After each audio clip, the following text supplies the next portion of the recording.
Sir जैसे मैं luck और मेहनत की बात करूँ हार्ड वर्क की, तो सर मैं उन पर्सन्स में से हूँ जिनका सर लक ने कभी साथ नहीं दिया। मैंने डिफरेंट जैसे अलाइड का मैंने 2018 का मेंस दिया, फिर 2020 का मेंस दिया, फिर उसके बाद सर एचएएस का मैंने 2020 का मेंस दिया लेकिन उत्तीर्ण नहीं कर पाया। अपनी बात करूँ तो मैंने 12 मेंस और 3 इंटरव्यू में मैं असफल रहा।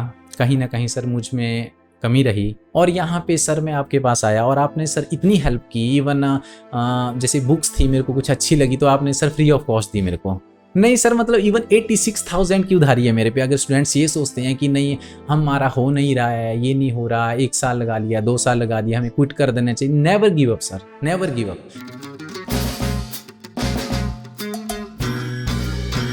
नमस्कार, स्वागत है आपका जोक्ट एकेडमी के यूट्यूब चैनल में।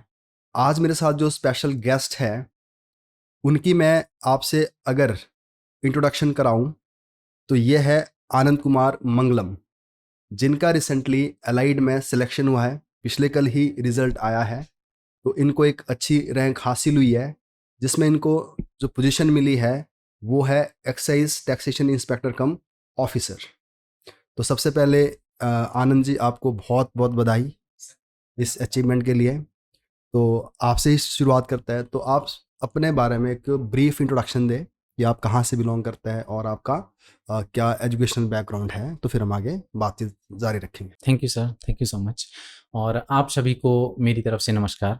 और जैसा कि सर ने बताया कि मेरा नाम आनंद कुमार मंगलम है और मैं बिलासपुर ज़िला के घुमारवीं तहसील से दधोल गांव से बिलोंग करता हूं। मेरी प्रारंभिक शिक्षा सरस्वती विद्या मंदिर दधोल से तथा उसके बाद 10th तक मैंने अपनी शिक्षा सरस्वती विद्या मंदिर भटेर से उत्तीर्ण की है। तथा मैंने अपनी graduation government degree college Ghumarwin से उत्तीर्ण की तथा उसके बाद की पढ़ाई मैंने MSc in chemistry subject from HP university Shimla और एमफिल भी सेम केमिस्ट्री सब्जेक्ट में एचपी यूनिवर्सिटी शिमला से कंप्लीट की। और उसके बाद मैं सिविल सर्विसेज की प्रिपरेशन में अच्छा, कब आगे आपने तैयारी की। ये सोचा कि मुझे सिविल सर्विसेज की प्रिपरेशन की तरफ जाना है? क्या आपका रुझान पहले से था इस तरफ, अपनी स्कूलिंग टाइम से या कॉलेज से या मास्टर कंप्लीट होने के बाद, और क्यों सोचा? सर इस तरफ जाने का जो है हमारे गांव से सर बहुत अच्छे अच्छे ऑफिसर्स पहले भी निकल चुके हैं हमारे गांव से सर।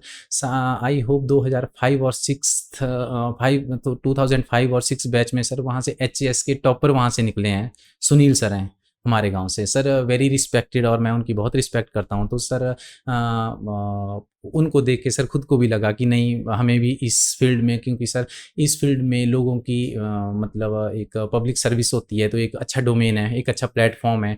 और सर अपने लिए भी एक फाइनेंशियल स्टेबिलिटी इसमें हो जाती है और अपने फैमिली के लिए भी जो एक रिस्पेक्ट होती है वो इस जॉब में मतलब हम सिक्योर कर पाते हैं। अच्छा, क्या जर्नी रही? जैसे देखो, कुछ तो मैं जानता हूँ आपके बारे में, बड़ी स्ट्रगल की आपने, है ना? जब से मैं आपसे मिला हूँ तो मैंने यही देखा है कि जो आपका एक जो पीरियड रहा है बड़ा स्ट्रगलफुल रहा है।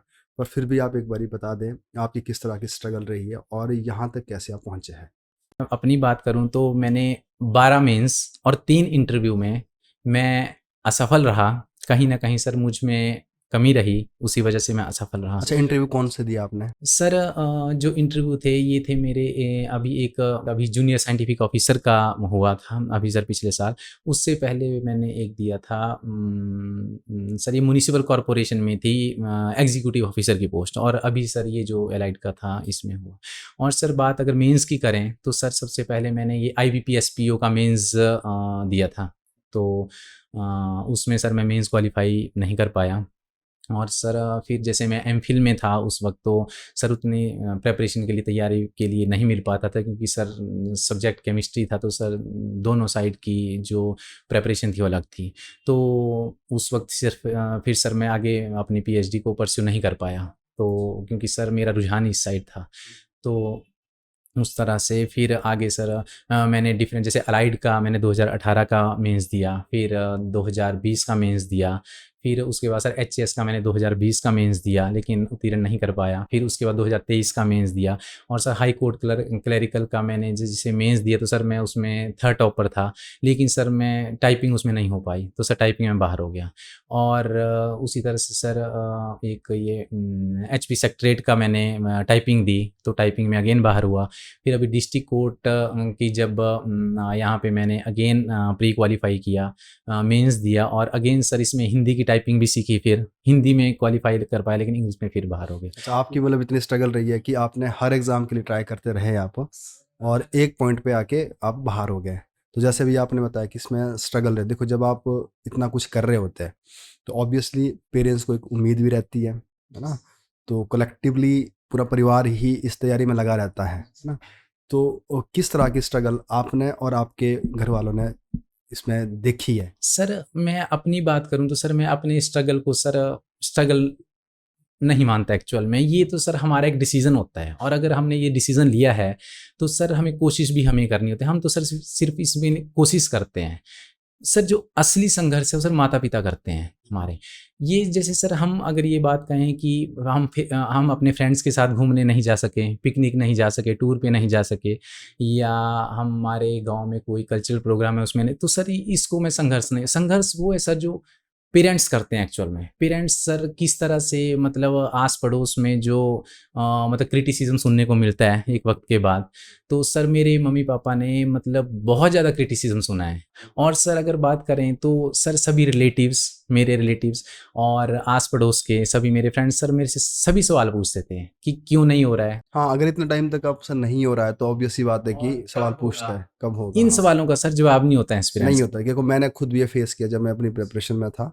तो एक टाइम के बाद हमें कुछ समझ नहीं आता कि हम क्या बोलें, है ना? क्यों इतने सवाल आते हैं हमारी तरफ। ठीक है, तो आपने ये सब कुछ देखा तो चलो तो फाइनली सर आपकी सिलेक्शन हो मतलब गई। ऐसा था कि सब सवाल करते थे, लेकिन मेरी लाइफ में सर एक ऐसे शख्स हैं जिन्होंने मेरे से कभी सवाल नहीं किया कि क्यों नहीं निकला, वो हैं सर मेरे पापा जी। उन्होंने सर मतलब अपना फ़र्ज़ निभाते चले गए, मेहनत करते चले गए। बस ये था कि मतलब हमें कोई टेंशन ना हो।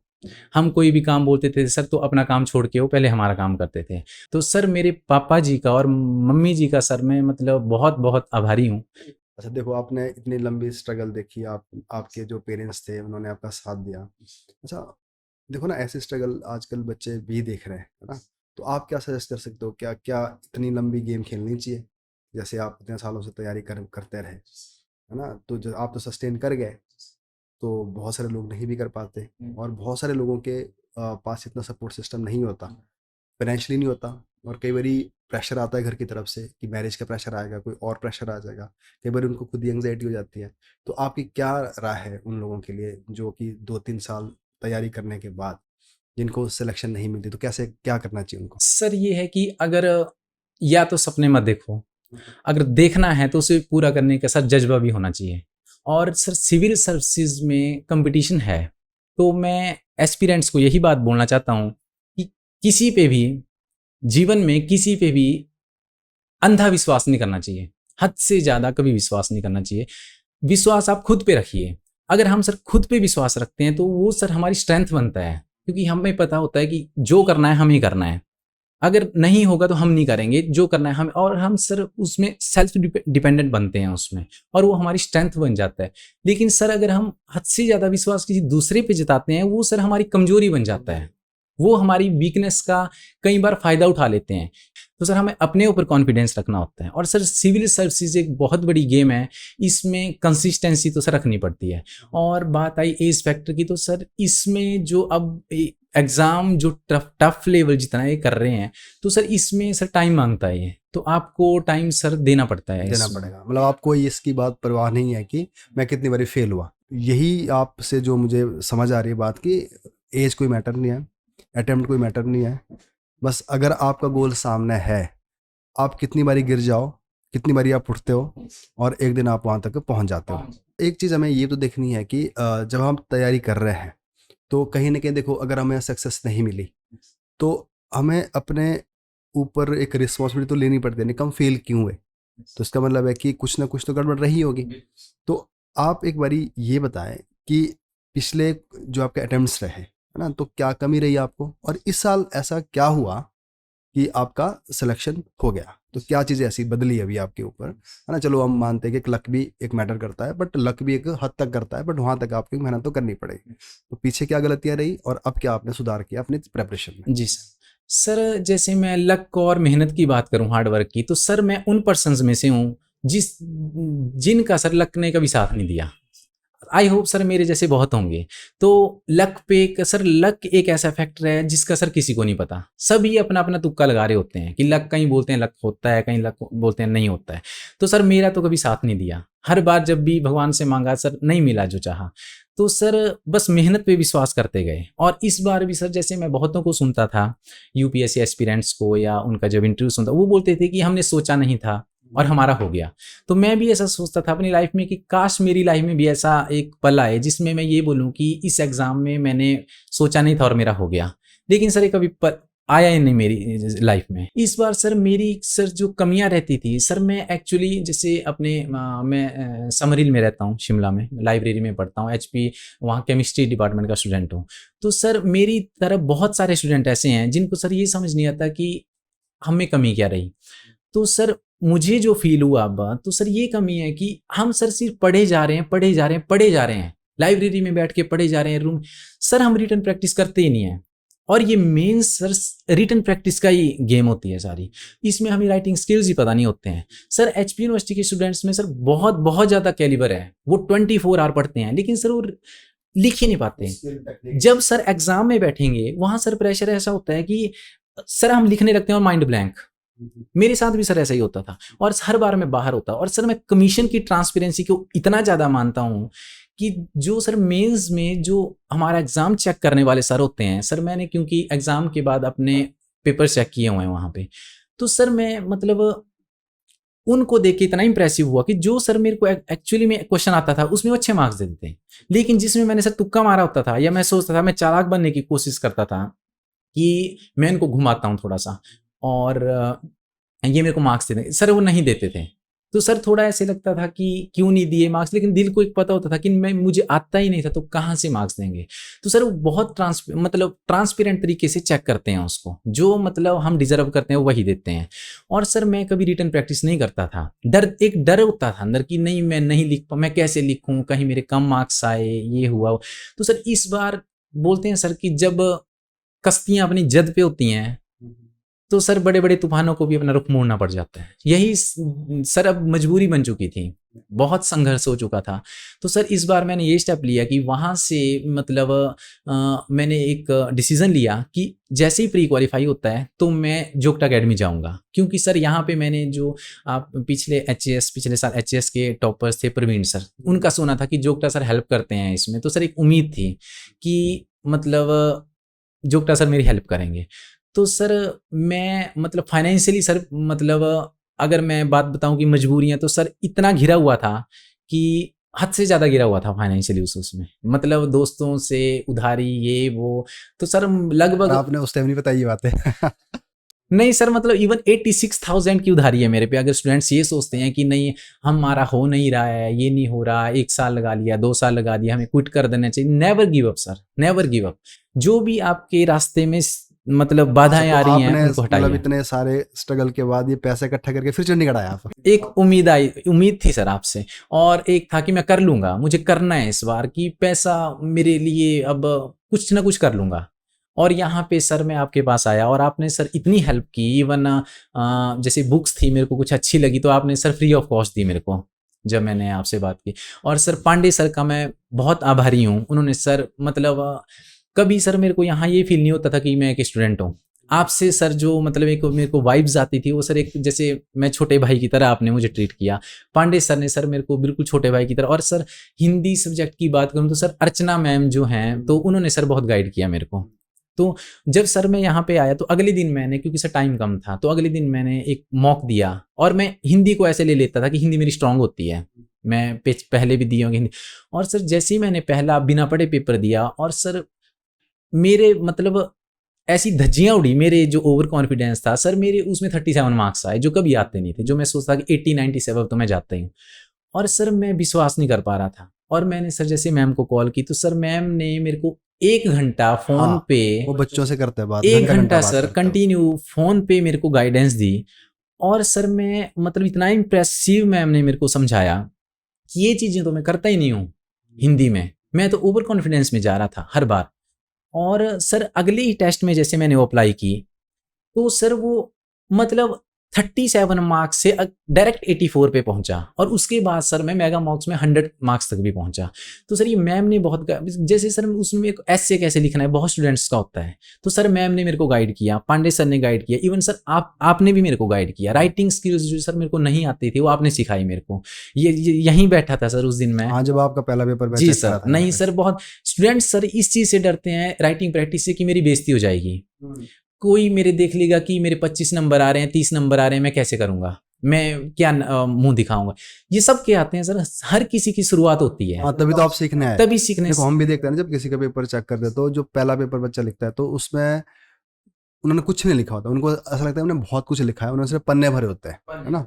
तो वो सबके साथ हो, देखो आप भी बड़ी ईमानदारी से बोल रहे हो ये बात, है ना।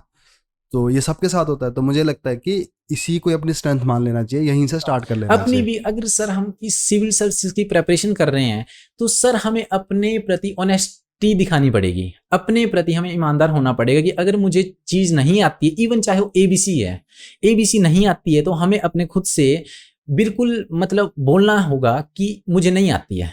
No means no and yes means yes. आती है तो ठीक है, अपने प्रति फेथफुल रहना पड़ेगा, तभी इस जर्नी को सर हम कंटिन्यू कर सकते हैं। और सर यही इस बार मेरे पास सर इतनी मजबूरी हो गई थी कि मुझे इस बार सर जॉब चाहिए थी, तो उस तरह से सर आपने बहुत गाइडेंस दी, और मैं सर बहुत बहुत आभारी हूँ जोगटा अकेडमी सर आपका, पांडे सर का, अर्चना मैम, और सभी ने मतलब मेरा सपोर्ट किया एक छोटा भाई समझ के। और सर आपने फ्री ऑफ कॉस्ट बुक्स दे के सर मैं वहाँ से मतलब जो मटेरियल मैंने स्टडी किया सर बहुत हेल्प हुई उसकी। और सर बात रिटन प्रैक्टिस की बात करें तो सर इस एलाइड मेंस के लिए सर मैंने 43 मॉक टेस्ट दिए थे, 43 मॉक टेस्ट, और सर हर एक टेस्ट मैंने अपनी पूरी शिद्दत के साथ दिया हुआ है कि हर मॉक टेस्ट को मैं ये सोच के जाता था कि ये मेरा फाइनल टेस्ट है जैसे। और सर 43 टेस्ट दिए थे सर मैंने इसके लिए मॉक, और ये जो सर फाइनल वाला था ये मेरा 44th 45th और 46 टेस्ट था। तो सर मतलब इस बार ये था कि करना है तो करना है, बस एक जिद सी थी कि करना है। तो यही देखो, मैं भी जो व्यूअर्स है उनको यही देखना चाहता हूँ कि देखो आपके अंदर इतनी डिटर्मिनेशन होनी चाहिए, इतनी ऑनेस्टी होनी चाहिए जितनी हमें अभी आनंद में दिख रही है। और जो लिखने का एक कला है वो सीखी जा सकती है, और आपको बार बार लिखना पड़ेगा, खूब लिखना पड़ेगा। बल्कि इस बारी जो रैंक 1 है कुसुम, हमारे पास औसम बैच में थी, और उन्होंने लगातार टेस्ट सीरीज लिखी, उन्होंने कभी मिस नहीं किया टेस्ट लिखना। तो मैंने ये हमेशा देखा है कि जो सिंसियरली लिखता है, ईमानदारी से लिखता है, और अपनी कमियों के ऊपर काम करता है, और उसके रिजल्ट निकलते हैं। इस साल हमारे पास जितने भी बच्चे हैं सारे वही है जिन्होंने लिखने की बहुत सारी मैं भी सर प्रैक्टिस की है। यही कमियां मतलब बार बार करता था कि मतलब मैं नहीं रिटन प्रैक्टिस कर, और मेरे को लगता था कि मैं डायरेक्ट वहीं अप्लाई करूंगा, एग्जाम में जाके हो जाएगा। सर नहीं होता था, क्योंकि मेरे कंपटीटर, अगर मैं टेस्ट सीरीज नहीं दे रहा हूँ तो सर मेरे कंपटीटर दे रहे हैं, वो सीख रहे हैं उस चीज को। क्योंकि सर अगर मैं अकेला पढ़े जा रहा हूँ तो सर वहां पे तो मैं अकेला हूँ, अकेला माइंड मेरे पे काम कर रहा है।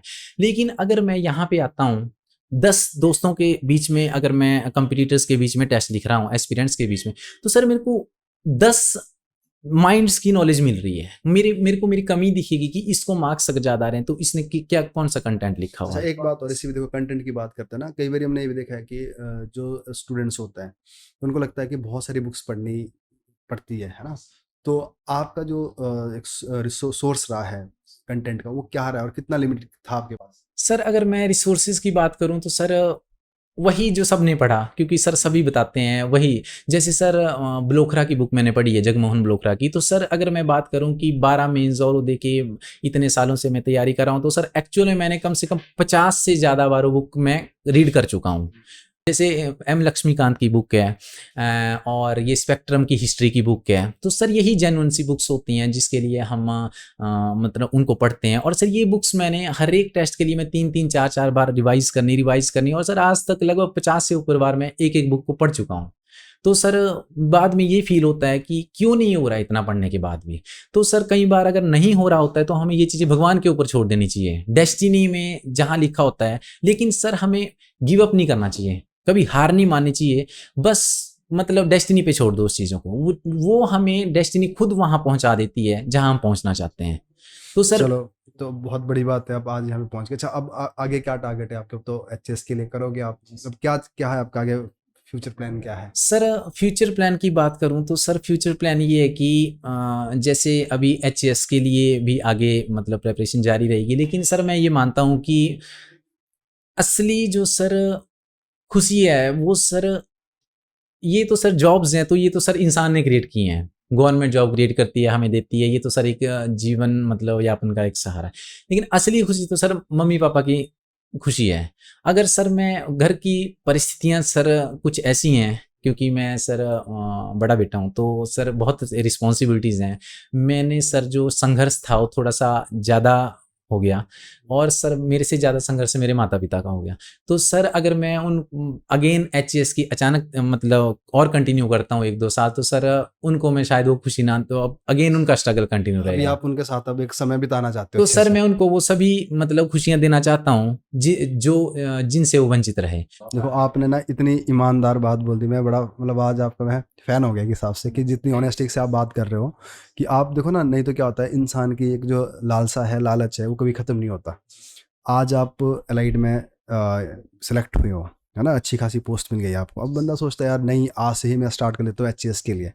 तो अब आप यहाँ रुकना चाहते हो। तो आज के ज़माने में रुकना, परिवार के साथ रहना और उनकी जो खुशियाँ हैं उनमें शामिल होना और थोड़ा टाइम देना अपने आप को, है ना, तो ये बहुत बड़ी बात है। तो इसको ना एक बोल सकते हैं सेटिस्फेक्शन, है ना, आप कितने संतुष्ट हो। तो जो ये संतुष्टि है ना, ये आम आदमी के बस में नहीं है। तो इतने स्ट्रगल के बाद जो आपने सीखा है, और ये जो सबसे बड़ी लर्निंग है जो कहीं किताबों में नहीं मिलती, कहीं नहीं मिलेगी, जो आपने ये सेटिस्फाई होना सीखा है ना। तो मैं तो ये चाहता हूँ कि हर एक इंसान के अंदर शायद ये क्वालिटी आनी चाहिए, सबके अंदर आना चाहिए। कोई बिजनेसमैन है, चाहे कोई पॉलिटिशियन है, कि भाई एक जगह रुका जा सकता है और रुक के थोड़ा सा समय दे के फिर दोबारा से जर्नी स्टार्ट की जा सकती है। देखो दोस्तों का जीवन में बड़ा योगदान रहता है ना। देखो आपकी जो पर्सनैलिटी मुझे लग रही है कि वैसे तो मैं पहले से जानता ही हूँ आपको, आप सोशल भी हो और पेरेंट्स का भी आप रिगार्ड करते हो, जो गुरुजन है उनका भी करते हो। जहाँ से आपको कुछ मिला है तो आपको पता है कि मैं इन सब के जो मेरे ऊपर आशीर्वाद रहा है, जो उनका कंट्रीब्यूशन रहा है उसकी वजह से हूँ।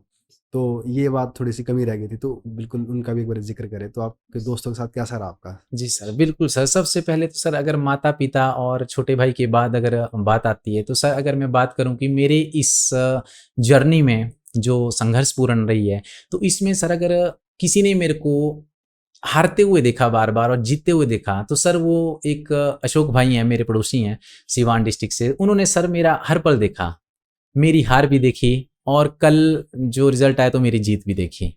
तो वो हैं, तो उन्होंने मेरा सारा मतलब फ़ेज़ देखा है। और उसके बाद सर अगर मैं बात करूँ तो सर सिरमौर से हैं एक डॉक्टर मनोज शर्मा। वो सर अभी टीजीटी हैं और पीएचडी में पीएचडी की उन्होंने दिल्ली यूनिवर्सिटी से। Very intelligent person and very nice person.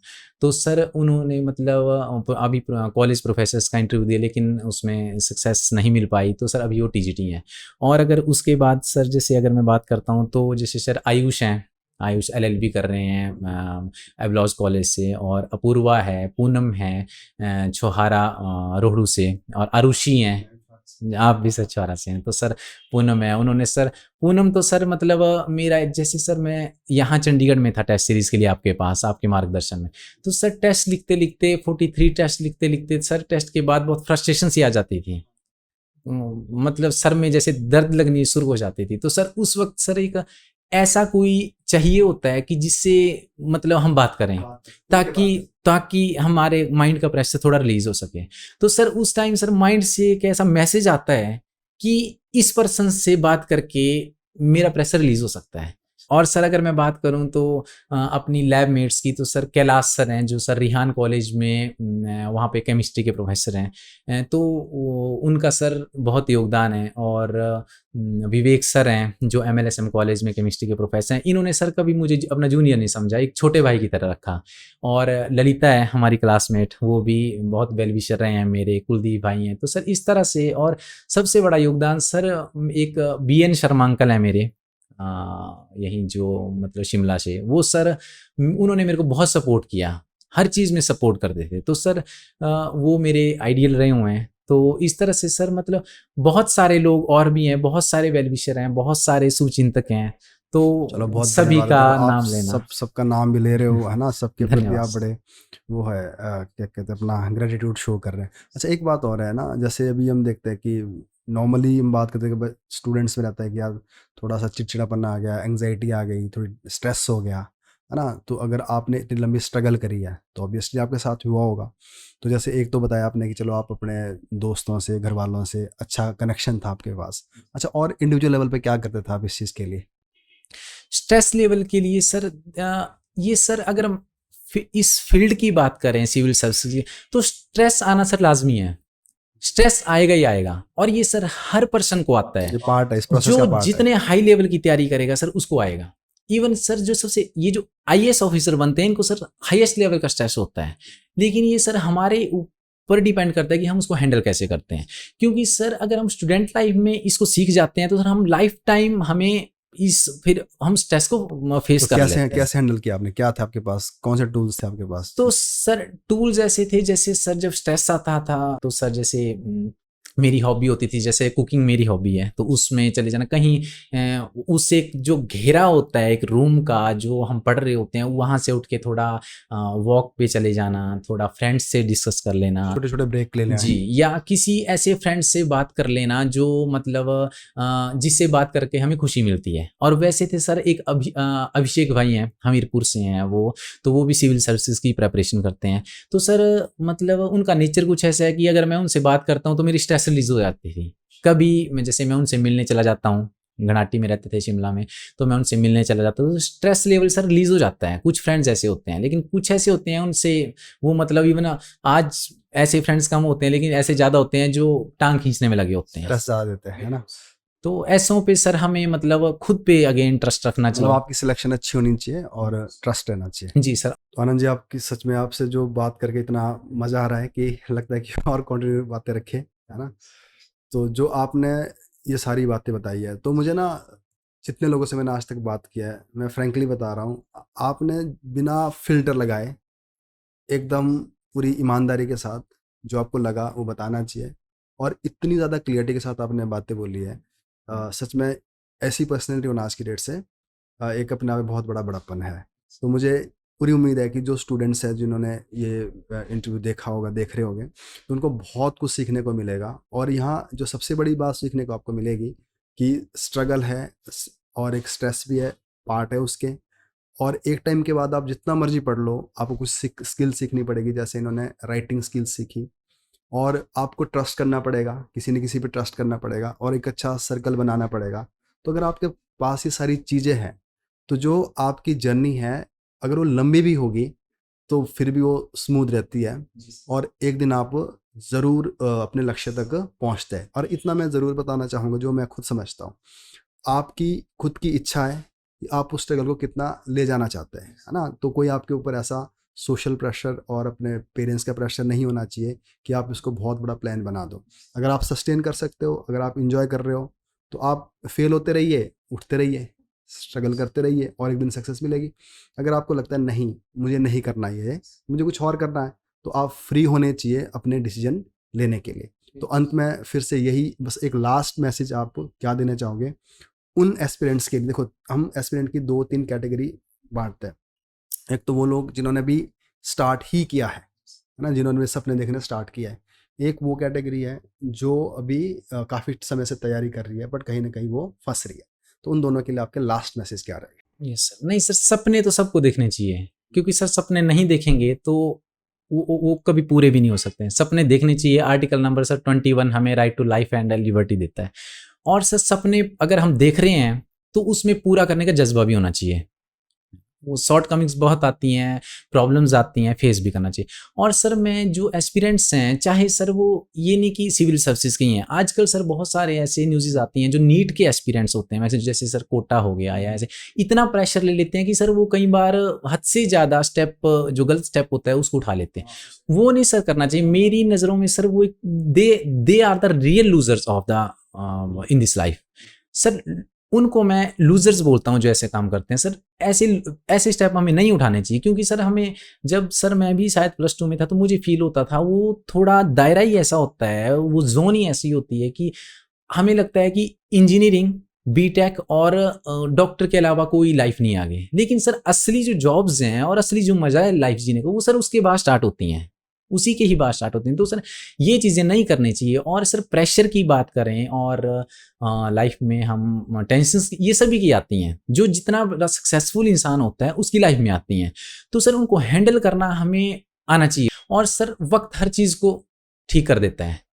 हमें बस उस एक ज़ोन से, उस जो टेंशन वाली ज़ोन है वहाँ से उठो, बाहर जाओ, बाहर निकलो, थोड़ा कहीं भी चले जाइए, लेकिन उस ज़ोन से बाहर निकलिए। 2-3 दिन लगाइए, वक्त सर हर चीज़ को हील अप कर देता है। तो ये सर मैं मैसेज देना चाहूँगा कि never give up in your life. अगर आप कंटिन्यू परिश्रम करते रहेंगे, निरंतर प्रयास करते रहेंगे, तो मंजिल एक दिन आपके कदम ज़रूर चूमेगी। इन्हीं शब्दों के साथ सर मैं यही कहना चाहता हूँ। और जय हिमाचल, जय हिंद। चलो जी, बहुत बहुत धन्यवाद। आपसे बात करके बहुत अच्छा लगा। ठीक है आनंद, आपको बहुत बहुत शुभकामनाएं। आगे आपका जो भविष्य है और अच्छा रहे, और जो आपके गोल्स है वो अवश्य पूरे होंगे, और एक दिन आप एचएस बनोगे तो उस दिन भी हम यहाँ बैठ के बात करेंगे। बिल्कुल सर, नहीं आपका आशीर्वाद होगा सर, बिल्कुल जरूर बनेंगे। धन्यवाद sir, thank you sir, thank you.